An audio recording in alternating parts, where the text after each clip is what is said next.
og velkommen til Jonathans lille hyggehjørne. I dag skal vi lære at lave en kanon. Kom med. Kom med! Måden den her kanon fungerer på, er at luft bliver sprøjtet igennem denne fede beholder, indtil den her bliver rykket op på, indtil den her meter her bliver rykket højt op.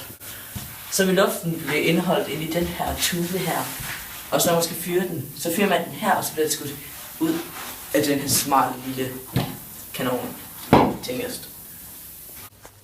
Nu skal jeg vise jer, hvordan man fylder den her kanon op.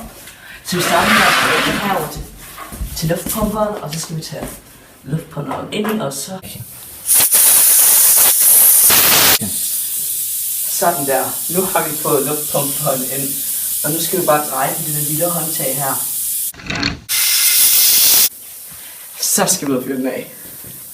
Nu skal vi så se bomben i gang, eller i action. Er du parat? Ja. 3, 2, 1, fyr!